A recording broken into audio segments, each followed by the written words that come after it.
In this video, you're going to learn all the basics that you need to know about a tan graph.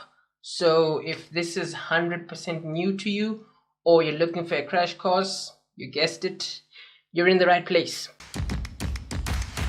Hi guys, Lever here from Bright Young Brains. So we're working on a tan graph, and whenever we visualize a tan graph, as in the standard picture of a tan graph, so this is what comes to mind, right?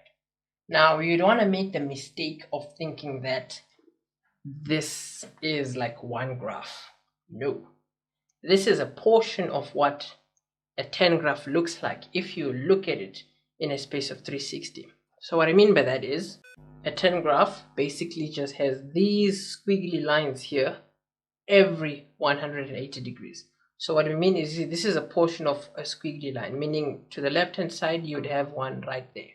Here this is a portion of those squiggly lines, meaning here from 360 going that way you would have another portion popping out there. So in essence, a tan graph actually is this portion there only. This is just a portion of another one. This is just a portion of another one. So keep that in mind. Big issue.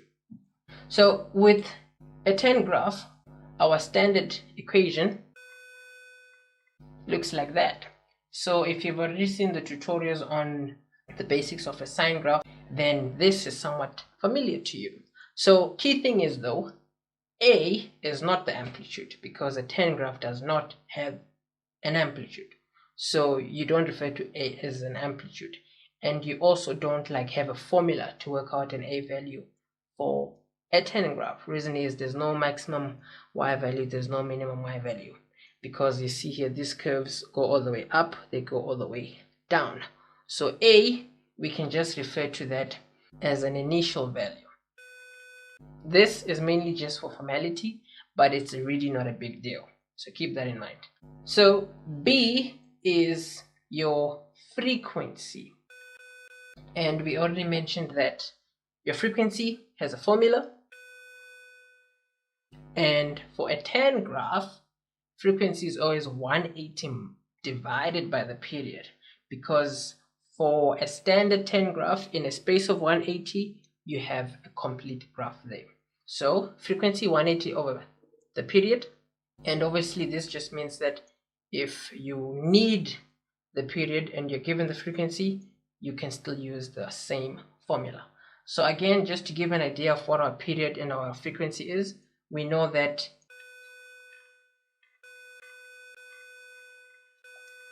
in a space of 360, if you had two of these, you see this same image here, it ends at 180, and then another 180, you have somewhat a repetition of that.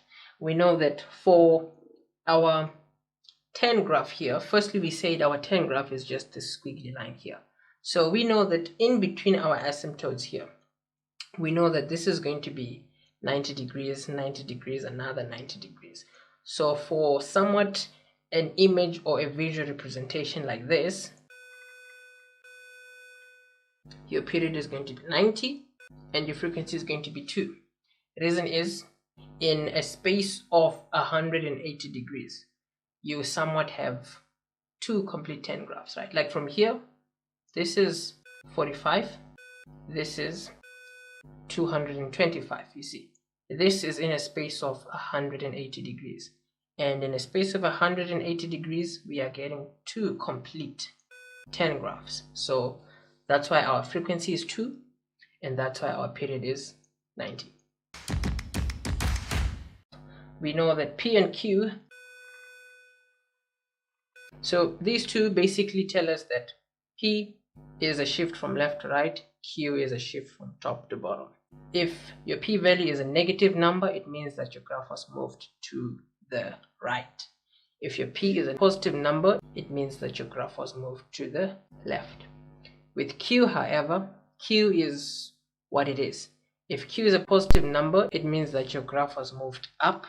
If Q was a negative number, it means that your graph was moved downwards. So in terms of the basics of a tan graph, this is what you need to know.